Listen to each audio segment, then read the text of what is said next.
जय महाराष्ट्र मित्रांनो, पतंजलीची किसान समृद्धी योजना नेमकी काय आहे, शेतकऱ्यांना कशी मजबूत बनवत आहे, आपण हे स्पष्ट जाणून घेऊया. भारतीय अर्थव्यवस्थेत MSME क्षेत्राची महत्त्वाची भूमिका आहे.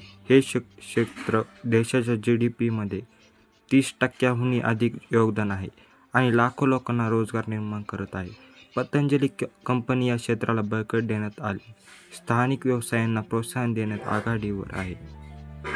पतंजलीचा दावा आहे की कंपनी स्थानिक शेतकऱ्यांकडून थेट कच्चा माल मिळवून किसान समृद्धी योजनेच्या माध्यमातून त्यांना डिजिटल रूपाने सशक्त बनवून देशभरातील महिला उद्योजकांना सहकार्य देऊन आत्मनिर्भर भारताच्या विजनमध्ये योगदान देत आहे. MSME सेक्टर क्षेत्रातील भारतीय अर्थव्यवस्थेत महत्त्वपूर्ण भूमिका निभावत आहे, जो देशाच्या सकल घरेलू उत्पादनात 30% अधिक योगदान देतो आणि लाखो लोकांना रोजगार देत आहे. जलीचे सर्वात मोठे योगदार स्थानिक शेतकरी आणि उत्पादकांकडून थेट कच्चा माल खरेदी करत आहे. कंपनी शेतकऱ्याकडून जडीबुटी, अन्नधान्य, तेल आणि कच्चा माल मिळवत आहे, ज्यामुळे शेतकऱ्याच्या उत्पन्नात वाढ होत आहे. या पावलाने केवळ MSMEला आर्थिक सहकार्याच मिळत नाही, तर ग्रामीण क्षेत्रातही रोजगाराच्या संधी निर्माण झाल्या आहेत, असे पतंजली कंपनीने म्हटले आहे. हरिद्वार येथील Patanjali food and herbal park स्थानिक समुदायासाठी एक प्रमुख केंद्र बनले आहे. येथे शेतकरी गट, पंचायत आणि स्वयंसहाय्यता गटांना सहकारी शेतीसाठी संलग्न होण्यासाठी प्रोत्साहित केले जाते.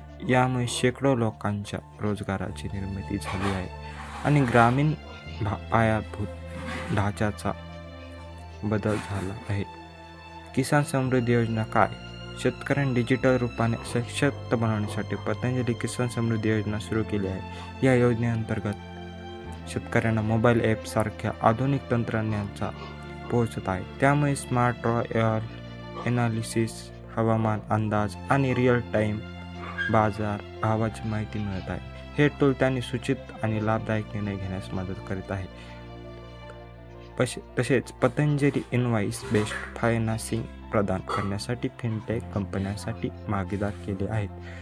त्यात MSMEला तत्काळ कार्यशील रक्कम मिळण्यास मदत मिळत आहे. यामुळे छोट्या व्यावसायिकांना इन्व्हेंटरी आणि कॅश फ्लोचा प्रभावी ढंगाने व्यवस्थापन करण्यास मदत मिळते. महिला उद्योजकावर लक्ष केंद्रित पतंजली म्हणते की ते सेंद्रिय शेतीचे प्रशिक्षण आणि डिजिटल साधनांचा उपलब्धता देऊन महिला उद्योजकांना विशेष पाठिंबा मिळत आहे. यामुळे ग्रामीण आणि निमशहरी भागातील महिलांसाठी स्वयंरोजगारांच्या संधी खुल्या झाल्या आहेत. ही माहिती तुम्हाला कशी वाटली मित्रांनो? नक्की कमेंट बॉक्समध्ये तुमचे विचार मांडा आणि अशाच व्हिडिओसाठी आपल्या चॅनलला सबस्क्राईब करा. धन्यवाद.